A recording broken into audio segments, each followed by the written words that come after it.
Your home, Do-yun. Meet your children.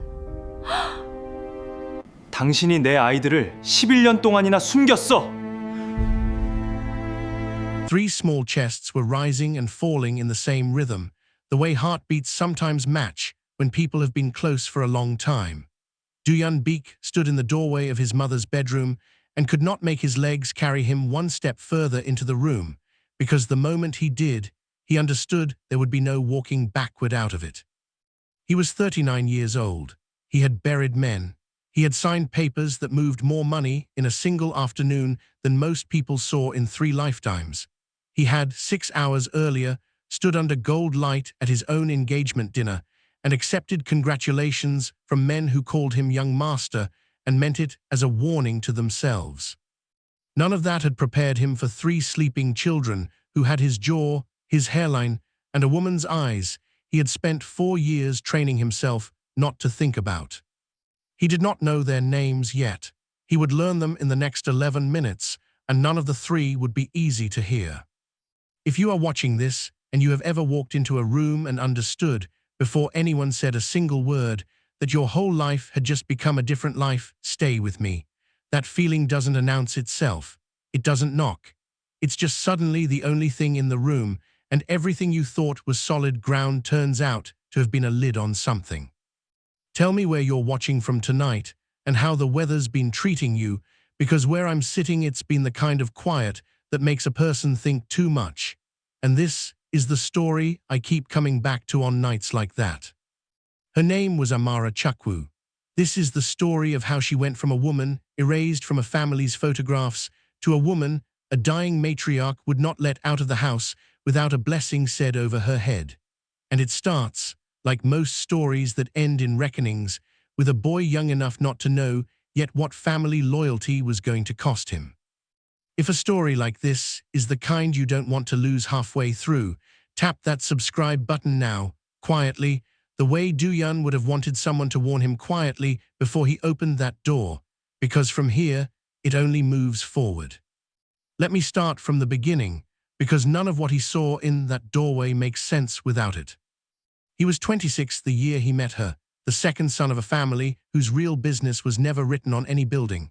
He had grown up believing certain things without ever being told to believe them. That loyalty was owed upward before it was owed anywhere else. That love, if it came at all, would come after obligation had already been settled. That a good son did not choose, he accepted what was chosen for him and called the accepting a kind of honor. He had not expected Amara. She had come to Seoul on a research placement, sharp enough that his own lawyers would later, without irony, ask to hire her. She did not perform softness the way the women he'd grown up around had been trained to. She argued with him the first night they met over something small, a translation error in a toast, and he had laughed so hard the room turned to look, and something in his chest had simply decided, without asking his permission, that he wanted to keep hearing that argument for the rest of his life. He married her 2 years later in a ceremony his mother approved and his uncles endured. For a while it worked the way young love works when it hasn't yet been tested by anything real. She learned his language faster than anyone expected. His mother, a formidable woman named Sunya, who did not warm to people easily, warmed to her within a season, the way certain people recognize their own kind on sight. There were nights that felt like proof that a person could choose love and have the family survive it. He believed at 28 that this was simply how his life was going to go. He believed a great many things at 28 that he would spend the next 11 years unlearning, one devastating fact at a time, and none of what he was about to unlearn would hurt worse than what was sleeping in 3 small beds 11 feet away from where he was standing, unable yet to walk any closer. The years that followed the wedding were not the years he tells people about now, because they don't fit the shape of the story people expect. There was no cruelty in them. There was, instead, something quieter and harder to point to, a slow tightening, room by room, of the family's expectations around a marriage that had started out feeling like the one free choice he'd ever made. His uncle, Baek Young-ho, was the one who began the tightening, though it took Do-yun years to see the pattern in what looked, at the time, like ordinary business advice. Jung-ho had run the family's shipping and logistics interests since before Do-yeon was born, and he had never once raised his voice in a room Do-yeon could remember. He didn't need to. He had a way of saying things that sounded like concern and functioned like instruction. He would mention over dinner that a certain partner family had been asking gently whether the Beak line intended to marry within its own circles going forward. He would mention that Amara's research work had brought her into contact with people the family would rather not have looked at too closely. He never said stop. He said things like it might be wiser, and for now, and just until the deal closes, and each phrase asked for a small surrender that felt, individually, too minor to refuse. Amara noticed it before Do-yeon did. She had a habit, from her training, of tracking patterns other people dismissed as coincidence, and she told him once, in their 3rd year of marriage, that his family did not fight the people they wanted gone. They simply made staying uncomfortable enough that the leaving looked voluntary. He had told her she was imagining things. He believes now that this was the first time he chose the family's version of events over hers, and that she noticed him choosing it, and that something between them cracked quietly that night in a way neither of them said out loud. His mother, Sunya, was the one person who never wavered. She had taken to Amara the way a person takes to family they didn't expect to be given, and she said as much more than once, at a kitchen table that smelled of doenjang and ginger, holding Amara's hands in both of hers and telling her, in the deliberate English she'd practiced for the occasion, that a daughter who arrived by choice was worth more to her than sons who had arrived by obligation. Do-yeon remembers his mother saying this. He remembers, too, not fully understanding at the time how much it would come to matter, that his mother had chosen a side before anyone had told her there would be sides to choose. The pressure that eventually broke the marriage did not come from a single event. It came from an alliance the family badly needed, a shipping and logistics merger with the Yoon family that would secure 3 ports and a decade of stability, and a condition attached to it so casually that Do-yeon almost missed it the first time Jung-ho mentioned it. The Yoon family patriarch had a granddaughter of marrying age, and old families, Jung-ho said, understood each other better than new ones did. Do-yeon refused. He remembers refusing clearly, remembers the specific chair he was sitting in when he said it, remembers Jung-ho's face not changing at all, which should have told him something. What he did not know, what he would not learn until 11 years later, standing in a doorway looking at 3 sleeping children, was that his uncle had stopped asking for his agreement the moment he refused, and had simply moved to a different method of getting what the family needed. Amara came to him 4 months later with divorce papers already drawn up, signed on her side, and told him she was leaving Korea. She did not cry when she said it. She told him it would be easier this way, for the family, for the merger, for him. He asked her if this was really what she wanted. She looked at him for a long moment before she answered, and it was a look he would spend years trying to translate correctly and always fail. She said, "Ask your uncle what he told me was going to happen to my visa status if I stayed." He did not ask his uncle. He tells himself now that this was fear. He knows, in the part of himself he doesn't show to anyone, that it was something closer to relief, that some part of him had been waiting for permission to choose the family's path, and she had just handed it to him wrapped in her own signature. She left 3 weeks later. He did not go to the airport. His mother did, alone, without telling him, and came home that night and did not speak to him for 2 days, which was the closest Sunya ever came, in his experience, to open rebellion. He did not know, standing in that doorway 11 years later, that Amara had been 4 months pregnant with triplets the day she boarded that flight. He did not know that his mother had known within the year. He did not know that his mother had spent every visit to Nigeria, she claimed, were medical trips to Japan, sitting in a small apartment in Lagos, holding grandchildren whose existence had been kept from him by 2 people who loved him and 1 man who did not, for reasons that had nothing to do with love and everything to do with a merger that had, in the end, gone through anyway, sealed with a bride who was, at this very moment, 6 hours into a marriage that hadn't happened yet, waiting for him in a car outside, unaware that the man she was about to marry had just stopped breathing correctly in a doorway 11 feet from where his real family was sleeping. The car outside was still running. He could hear it faintly through the old windows of the house, a low mechanical hum underneath the sound of his mother's breathing machine, and the smaller, softer breathing of 3 children he had not been given a chance to name. His bride-to-be, Seon-yoon, was sitting in the back seat scrolling through wedding vendor messages, entirely unaware that the man she had chosen or been given, depending on which version of the story you believed, had just found out he had a family he'd never met. He did not go back downstairs right away. He stood there, and the housekeeper, an older woman named Mrs. O, who had worked for his mother for over 2 decades, came up behind him with a tray she had clearly been about to bring in and stopped when she saw his face. She did not ask him if he was all right. She had clearly known this day would come, and from the way her shoulders dropped, she had clearly hoped it would come differently than this. "Does she know I'm home?" he asked, meaning Amara, though he still did not fully believe he was saying her name out loud in this house after 4 years of silence. "She knows," Mrs. O said quietly. "She has always known when you were coming. She just chose the nights you weren't supposed to be here." He stepped into the room. Amara did not startle. That was the first thing that struck him, that a woman who had every reason to flinch at the sight of him instead simply finished tucking the blanket around his mother's shoulders, straightened, and turned to face him with the calm of someone who had rehearsed this moment so many times in her head that the real version barely registered as different. His mother's eyes opened.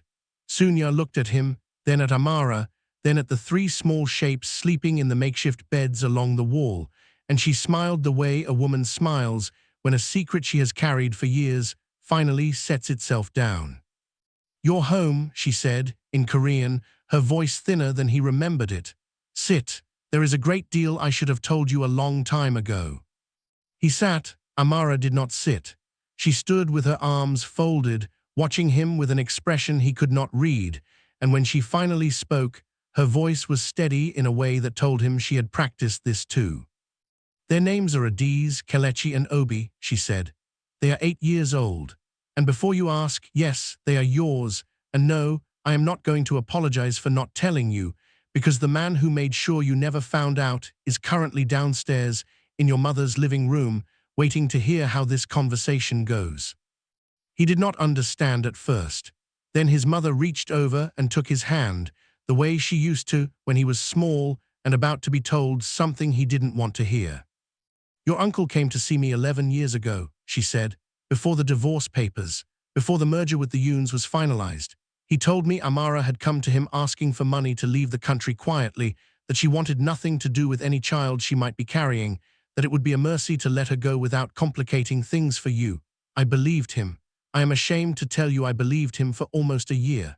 Her grip on his hand tightened. "It was Amara who found me, not the other way around. She came to Seoul when the twins were newborns, still recovering, exhausted, and she came to this house because she said your grandmother's ring was still in a drawer somewhere, and she thought the children deserved to have something of yours, even if they never had you. She did not come to ask for anything. She came to give something, and that was the day I understood what your uncle had actually done." Downstairs, a door opened. Footsteps crossed the entryway, unhurried, the way a man walks when he has never once in his life expected to be caught. Jung-ho appeared in the doorway of the bedroom in a grey suit, the same easy expression he always wore, the one that had convinced a boardroom of grown men for 2 decades that nothing was ever quite his fault. He looked at the 3 sleeping children. He looked at Do-yeon's face. And for the first time in 11 years, something in his uncle's composure did not quite hold. "Sit down, Jung-ho-ya," Sunya said, in a voice Do-yeon had not heard her use since his father's funeral.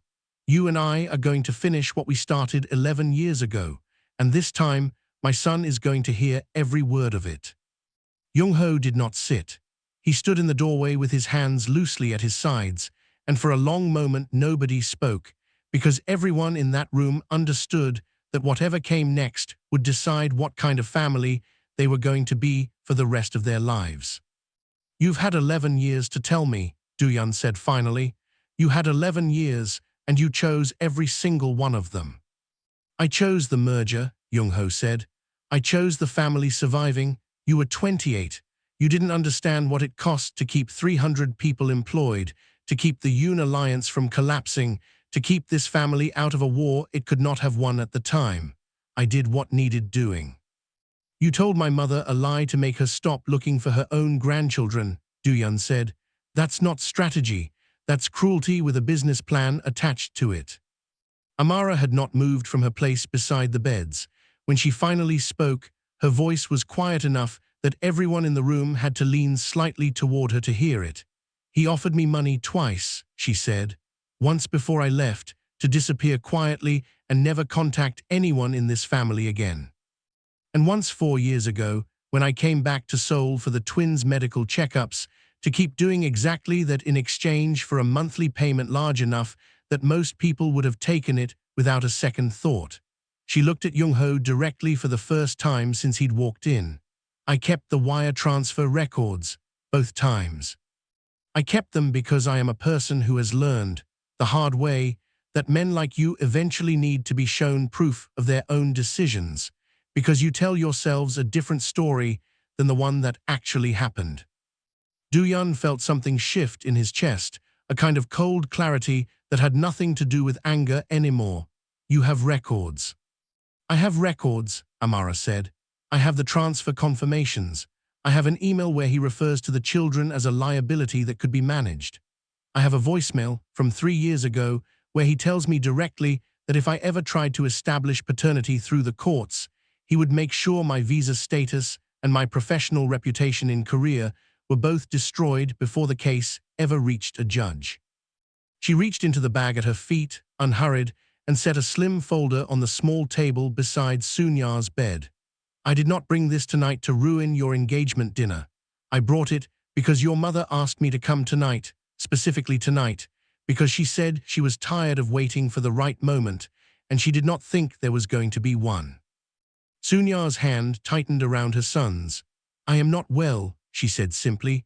The doctors have been honest with me about how much time I likely have left, and I decided I was not going to spend whatever is left of it protecting a lie that was never mine to protect. I let your uncle convince me once. I will not let him convince either of us again. Jung-ho's composure cracked fully then, not into rage, but into something closer to desperation, which was, Duyun would think later, somehow worse to witness. The Yoon alliance is still active, he said. You are getting married in 6 days. If any of this becomes public before the ceremony, the merger clause allows them to walk, and this family loses everything I spent a decade building to protect it. You didn't build anything to protect this family, Duyun said quietly. You built something to protect yourself from ever having to explain a decision you made without asking me. Those are not the same thing, and I think you've known that for 11 years. From the hallway, unheard by any of them until she spoke, came a fourth voice. Si-yeon stood at the top of the stairs in her coat, having let herself in when no one answered the door, having clearly heard enough of the last several minutes to understand exactly what kind of wedding she had almost walked into.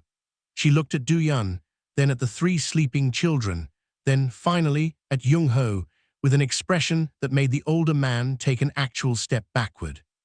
My grandfather, she said slowly, is going to want to hear this directly from you, Jung-ho SSI, tonight, because if my family finds out we were about to seal an alliance built on a man hiding his own nephew's children for a decade, we are not going to be the ones who look weak for walking away. She turned to Duyun, and something in her face softened, just slightly, into something that looked almost like relief. I don't think either of us actually wanted this wedding, she said. I think we both just wanted to stop disappointing people. That's not the same thing as wanting each other. Jung-ho left the house a little after 1 in the morning, and nobody stopped him, because everyone in that room understood that stopping him wasn't the point anymore. The point was what happened next, and what happened next started with silence, the particular kind of silence that settles over a room once the person everyone had been afraid of finally leaves it. Si-yeon stayed longer than any of them expected. She sat at the kitchen table with Mrs. O's tea going cold in front of her, and she told Duyun plainly that she had known for 2 years her grandfather considered the marriage a business instrument first and a relationship a distant second, and that she had gone along with it because she hadn't believed, until tonight, that there was another option. I'm not angry at you, she said. I think I should be, and I keep waiting to feel it, and it isn't coming. I think what I feel is mostly just tired. She looked toward the stairs, toward the room where the children were still sleeping through all of it. Go be with them. I'll handle my grandfather. He respects strength more than he respects contracts, and walking away from this before it becomes a scandal is going to look like strength to him, even if it isn't really what it is. She left before dawn. Do-yeon would learn later that the Yoon family quietly restructured the shipping agreement within the month, without the marriage clause, and that Si-yeon herself moved to Singapore 8 months after that to run the maritime division independently, and that the two of them would exchange exactly one email a year after, each polite, each a little relieved, neither one ever quite explaining to the other what they were relieved about. But that was later. That night, once she was gone, Do-yeon sat with the folder Amara had brought and read through it slowly, twice, the way a person reads something they need their body to catch up with before their mind will fully accept it. The wire transfers were dated and specific. The email was worse than she'd described. Jung-ho had written, in his own measured business language, that the children represented exposure the family could not afford to carry, and that Amara's silence was, in his words, the most cost-effective outcome available. Reading his own uncle's handwriting reduce his children to a line item did something to Do-yeon that 11 years of business betrayals from strangers never had. "Why did you keep coming back?" he asked Amara, once the house had gone quiet again and it was just the two of them at the kitchen table. "If every time you came back, someone in this family made it harder for you." She thought about the question longer than he expected. "Because your mother held my hands at this table 9 years ago and told me I was her daughter whether or not I was ever your wife again," she said. "And because the children needed to know where half of their blood came from, even if their father didn't know they existed. I wasn't doing this for you, Do-yeon. I want you to understand that clearly, because I think you're about to try to make this into a story about us, and it was never about us. It was about them, and about a woman upstairs who deserved better than a lie that lasted a decade." He asked her, finally, the question he had been circling since the doorway. "What do you need from me?" "Not want, need." "I need you to be honest with your children about why it took this long," she said. "I need you to understand that trust isn't restored because a folder of evidence made the truth impossible to deny. It's restored slowly, if it's restored at all, and I am not promising you it will be." She paused. "And I need you to understand that your uncle is not finished.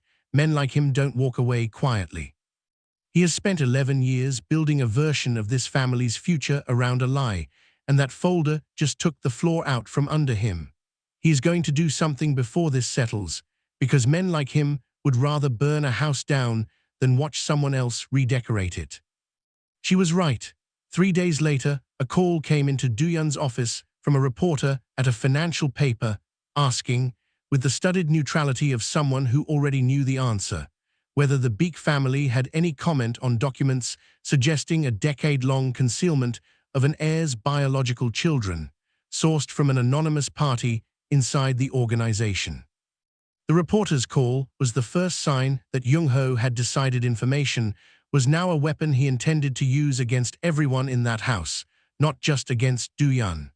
By the following morning, the company's legal team was fielding 3 more calls, each one framed with just enough detail to make clear the leak wasn't coming from an outsider guessing.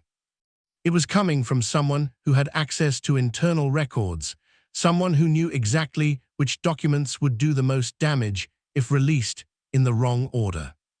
Do-yeon called an emergency board meeting for that afternoon. 6 of the 9 seats were filled by men who had worked under his father, and before that, under his grandfather, men who valued continuity above almost everything else. When he walked into the room, he understood within the first minute that Jung-ho had already spoken to most of them.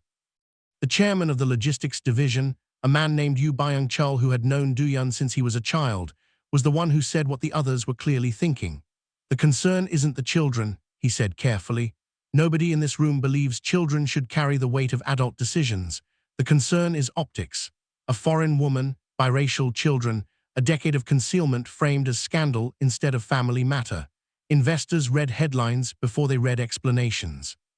"Say what you actually mean," Do-yeon said. Byung-chul held his gaze. "There are people in this room who think it would be simpler if the children remained a private matter and Ms. Chukwu accepted a settlement to keep it that way, permanently." The room went quiet in a way that told Do-yeon this had already been discussed without him. He looked around the table at faces he had trusted for years and understood, with a kind of clarity that felt almost physical, that his uncle had spent the last 3 days doing exactly what Amara warned him he would do. Young-ho hadn't just leaked a story. He had built consensus around a solution that erased his own nephew's children from the family a second time, dressed up as prudent business judgment. He left the meeting without agreeing to anything and drove straight to his mother's house, where he found Amara already packing a bag in the guest room, her movements quick and controlled in a way he recognized from the first time she'd left him. "They called my employer this morning," she said, before he could ask. "Someone forwarded a version of the story with my name attached, framed as an immigration concern, questioning whether my work visa history was ever fully compliant. It wasn't a coincidence. It was a message." She zipped the bag shut. "I've been through this before, Do-yeon. I know exactly how fast this can turn from a family dispute into something that costs me my ability to stay in this country, and I am not going to sit here and wait to find out if your family decides I'm expendable again." "You're not going anywhere," he said. "I have 3 children upstairs who are old enough now to understand when adults are lying to them," she said. "I'm not going to let them learn what that feels like the way I did." It was his mother who stopped her, not with an argument, but by walking slowly into the doorway, one hand braced against the frame, her breathing audibly labored in a way that made both of them go still. "Sit down, both of you," Sunya said. "I have one more thing I should have told you a long time ago, and I am not going to have the strength to say it twice." She told them then what she had never told anyone, that 11 years earlier. Before the divorce, before the merger, she had overheard Young-ho on the phone with someone from the Yoon family, negotiating terms that included, explicitly, the removal of what he called complications from Do-yeon's personal life before the alliance was finalized. That she had said nothing at the time because she had believed, wrongly, that staying silent was the only way to protect her son from a war within his own family. That the guilt of that silence had followed her every year since, through every secret visit to Lagos, through every gift sent without a return address, and that she was done, now, paying for it with silence instead of truth. "Your uncle didn't just hide a family from you," she said, her voice thinner than either of them had ever heard it. "He built his entire position in this company on the belief that he could decide, quietly, which parts of this family were worth protecting and which parts were expendable. I let him believe that for 11 years. I am asking you both, while I still can, to make sure he doesn't get to decide that ever again." Sunya died 9 days later, in her sleep, with Amara's hand still resting on her shoulder and Do-yeon sitting in the chair beside the window where he had spent every night since the meeting she called them both into. The doctors had told them it could happen soon. Knowing that in advance did nothing to prepare him for the quiet of the room afterward, or for the specific, useless anger of realizing his mother had spent the last conscious weeks of her life fighting a war on his behalf instead of resting. The funeral was smaller than the family's usual scale demanded, and that alone told him how far things had already fractured. Young-ho did not attend. He sent flowers and a card that said nothing real, and the absence spoke louder than anything he could have written. The board did not wait for the mourning period to end. 2 weeks after the funeral, Do-yeon was informed, through a formal letter rather than a phone call, that a majority of shareholders had voted to place him on temporary leave pending an internal review of what the letter called irregularities connected to recent public disclosures. He understood immediately what had happened. Young-ho had used the very scandal he manufactured to argue that Do-yeon's judgment was compromised, that a leader distracted by personal turmoil could not be trusted with the company's next phase, and enough board members, frightened by the noise in the financial press, had agreed. He lost access to his office within the week. His personal accounts were frozen pending the review, a standard procedure the letter explained, though he understood it for what it actually was, a way of cutting him off from the resources he would need to fight back. The house in Hanam-dong, which had belonged to his mother and now, technically, to the estate, became the subject of a probate dispute filed by a lawyer he had never met, representing interests he suspected but could not yet prove led back to his uncle. Amara's employer, under pressure neither of them could trace directly, but both understood the shape of, placed her on unpaid leave while they reviewed her immigration documentation, which had been entirely in order for a decade, and which everyone involved knew was in order, and which did not stop the review from taking 6 weeks to complete. The children felt all of it, the way children feel whether they aren't told the name of. Adiz, the oldest of the three by 4 minutes, stopped sleeping through the night and began asking Amara quietly whether they were going to have to leave Korea the way they'd once had to leave a smaller apartment in Lagos when the rent became too much. Kelechi, who had inherited his father's habit of going silent instead of asking for help, stopped speaking almost entirely for 11 days. Obi, the youngest, asked Duyun directly, in the plain way only an 8-year-old can manage, whether his uncle hated them, and Duyun did not have an honest answer that wouldn't frighten him further, and hated, more than he had hated anything in his life, that he had nothing better to offer his own son than silence. He sat in his mother's empty house one night with the folder Amara had brought weeks earlier, the wire transfers, the email, the voicemail transcript, and understood that none of it, on its own, was going to be enough. Jung-ho had spent a decade building a version of events the board wanted to believe, because believing it was easier than admitting they had let one man make their decisions for them. Evidence alone would not undo that. He would need something that made the board's own survival depend on choosing the truth, not just something that proved he was right. It was Amara, sitting across from him with Obi asleep against her shoulder, who said the thing neither of them had said out loud yet. "We're not going to win this by proving what he did," she said. "We're going to win it by making sure everyone in that boardroom understands what happens to them personally if they keep protecting him." She looked down at the sleeping boy in her arms, then back up at Duyun, her voice steady in the way it had been steady in every room she had ever had to be strong in. "I know how to build a case that ends careers, Duyun. I've built 3 of them this year alone for other people's families. It's time I built one for ours." Building a case that ends a career is not the same thing as building one that survives a courtroom, and Amara knew the difference better than anyone in that house.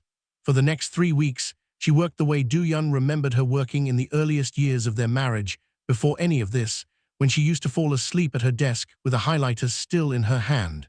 Except this time, the case wasn't for a client.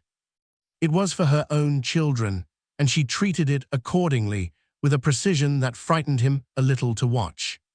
She rebuilt the timeline first, cross-referencing every wire transfer against the dates of specific board decisions, until a pattern emerged that even Duyun, who had grown up inside this company, hadn't seen clearly before. Jung-ho hadn't only paid her to disappear twice. He had, in the years between those 2 payments, quietly restructured 3 subsidiary boards to remove anyone who had personally known Duyun's marriage was real, replacing them with people loyal to himself, people who would have no reason to question the story he later told about a nephew whose judgment couldn't be trusted with a family. Duyun's role, once she showed him the shape of it, became simple in concept and difficult in practice. He needed the 2 board members who still remembered his mother and who had known Amara before the divorce to hear the full timeline directly, not through a leaked article, not through Jung-ho's framing, but in a room where they could ask their own questions and get honest answers. The first was Byung-chul, the logistics chairman who had spoken so carefully at the emergency meeting. Duyun went to him alone, without lawyers, without a folder, and simply told him the truth the way his mother had told it to him, plainly, without asking for sympathy. Byung-chul listened without interrupting, and at the end of it, he said something Duyun would remember for a long time. "Your father made me swear once that if anything ever happened to threaten this family from the inside, I would choose the family your grandmother built, not whoever happened to be sitting in the chairman's seat at the time." He looked at Duyun for a long moment. "I think I forgot that promise for a few weeks. I'd like the chance to remember it properly." The second was harder. Her name was Han Mai-suk, the only woman on the board, who had inherited her seat from a father who had built half the company's original shipping routes, and who had a reputation for outlasting every internal war the company had fought in the last 2 decades by staying quiet until the outcome was certain. She did not agree to meet Do-yeon at first. It was Amara who finally reached her, not through the company, but through a mutual contact from her own professional world, a forensic accountant who had once worked briefly under Mi-suk's late father and still respected her enough to make the introduction personal instead of formal. Mi-suk listened to the full case over 2 hours and asked at the end only one question. What do you actually want from me? Not justice, not an apology, what outcome specifically? I want the board to understand that the man they've been protecting built his position on a decade of decisions he made without authority, using information he manipulated to look like consensus, Do-yeon said. And I want them to understand that if they let him keep that position now that they know, they are not protecting the company. They're just choosing to be the next people he manages instead of the last. Mi-suk was quiet for a long moment. Your uncle called me 11 days ago, she said finally, and told me your children were, in his words, a liability the company could not survive publicly. I told him I would consider his position. She looked at Do-yeon steadily. I've reconsidered it since. The choice, when it finally arrived, was not the dramatic ultimatum Do-yeon had expected it to be. It came instead in the quiet form of 2 allies willing to call an emergency board session themselves, on the record, with a specific agenda item that Jung-ho would not be able to control or postpone. The impossible choice wasn't whether to fight. Amara had already answered that for both of them weeks earlier, sitting at a kitchen table with a sleeping child on her shoulder. The impossible choice was whether Do-yeon was willing to walk into that boardroom and let the truth be heard by people who had known him his entire life, knowing that whatever they decided afterward, there would be no version of his family's business that looked the way it used to. He chose it anyway. He told Amara that night, watching her check on the twins one last time before bed, that he wasn't doing it to win back a company. He was doing it because his children deserved a father who had, at least once in his life, chosen the harder truth over the easier silence, the way his mother had, too late, but finally, chosen it for him. The emergency session was called for a Thursday morning, and word of it moved through the company fast enough that by the time Do-yeon arrived, there were reporters outside the building who had not been invited by anyone he knew, which told him Jung-ho had already decided that if he was going down, he intended to make sure the fall looked like chaos rather than accountability. The boardroom held 11 people that morning instead of the usual 9, because Mi-suk had insisted on bringing the company's outside counsel and a representative from the audit committee, both of whom had, at her request, spent the previous 4 days reviewing the documents Amara had assembled.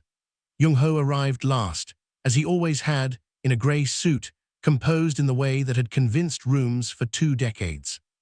Do-yeon watched him take in the extra chairs, the outside counsel's folder already open on the table, and saw, for just a moment, the same flicker of something uncertain he'd seen in the doorway of his mother's bedroom weeks earlier. Do-yeon did not raise his voice. He had decided, days earlier, that he wasn't going to give his uncle the theater of an argument. He simply began laying out documents on the table, one at a time, the way Amara had shown him, letting each one sit for a moment before moving to the next. The first was the wire transfer from 11 years earlier, the payment offered to Amara in exchange for silence before she'd even given birth. The second was the payment from 4 years later, timed almost exactly to a quarter when Jung-ho had been lobbying the board for expanded authority over subsidiary appointments. The third was the email in which he'd referred to 3 children as exposure the family could not afford to carry. The fourth was a sworn statement from Mi-suk, describing his call to her 11 days earlier, word for word. The fifth was the one that changed the room.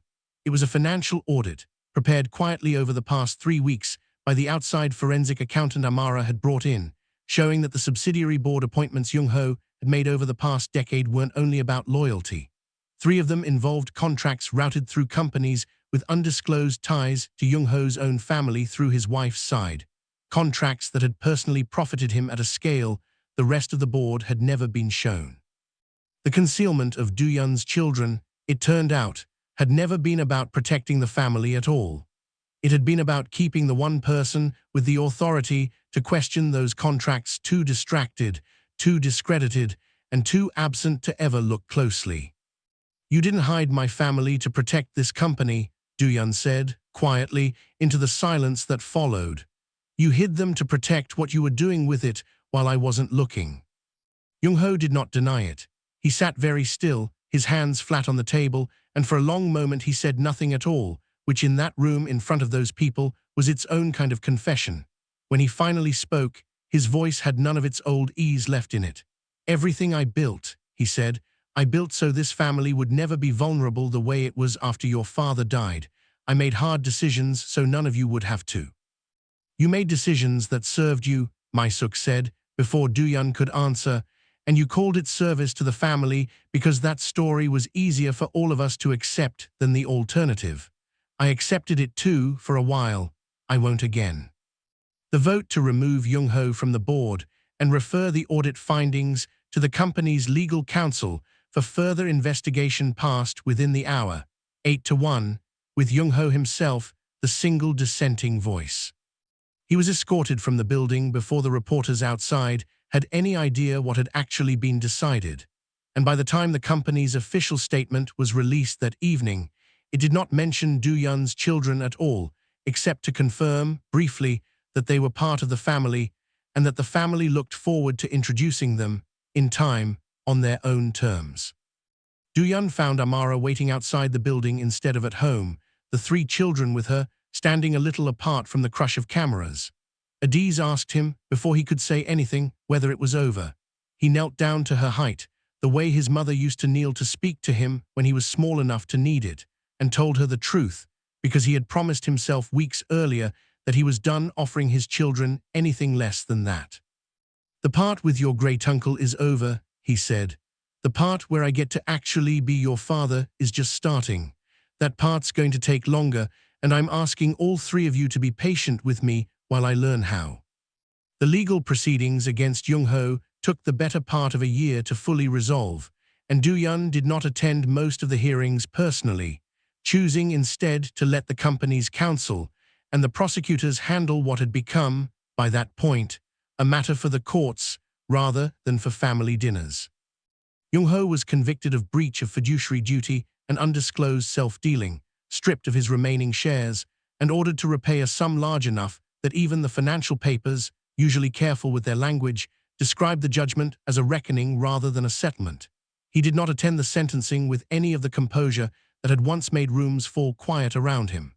Dooyeon heard about it second-hand from Byung-chul and found that he felt very little when he heard it. Not satisfaction, exactly, just the quiet, settled feeling of a door finally closing on something that had been open far too long. Amara did not move back into the family that had once tried to erase her. She built something of her own instead, opening a small forensic accounting practice in Seoul that specialized, with a precision that made Dooyeon smile the first time he heard about it, in uncovering exactly the kind of concealment her own family had once suffered from. Within 2 years, corporations twice the size of the Beak Company were hiring her firm to review their own boards for the same patterns she had once had to learn to survive. She and Dooyeon did not remarry. She had told him, honestly, in the first months after the boardroom vote, that trust rebuilt after 11 years of silence needed more time than a wedding could manufacture, and he had respected that in a way that surprised even him, choosing instead to simply show up, consistently, for every school event and every ordinary Tuesday, for as long as it took to earn back what had been taken from all 4 of them without their consent. Adiz grew into the kind of confidence her mother had always carried, and by 14 was already talking about studying law. Kelechi found his voice again slowly, first through music, then through a habit of writing long letters to his father whenever something was too hard to say out loud, letters Dooyeon kept in a drawer in his office and read on the difficult days. Obi, who had once asked whether his uncle hated them, grew up asking better questions instead, the kind that made adults in the room stop and think before answering. The company recovered, cleaner than it had been in a decade, with My-suk and Byung-chul both staying on to help Dooyeon rebuild a board that no longer operated on the assumption that one man's version of events was automatically the truth. Do-yeon kept his mother's house in Hanam-dong exactly as she'd left it, and every year. On the anniversary of the night he'd stood frozen in her bedroom doorway, he brought all 3 children there for dinner and told them a little more of the story than he had the year before, until eventually they knew all of it, and none of it frightened them the way silence once had. He thinks about that doorway often still, about how close he came to walking past it entirely, distracted by a wedding that was never really his to want, and about how much of his life would have gone unlived if his mother hadn't decided, in her last months, that she was done protecting a lie that was never hers to protect in the first place. If you've stayed with this story to the end, I want to ask you something honestly, the way Do-yeon finally learned to ask the people he loved. Who in your life told you a hard truth at exactly the moment you needed to hear it, even though it would have been easier for them to stay quiet? Tell me in the comments. And if this story kept you here longer than you meant to stay, subscribe, because there's another one waiting, and I think you're going to want to be in the room for that one too.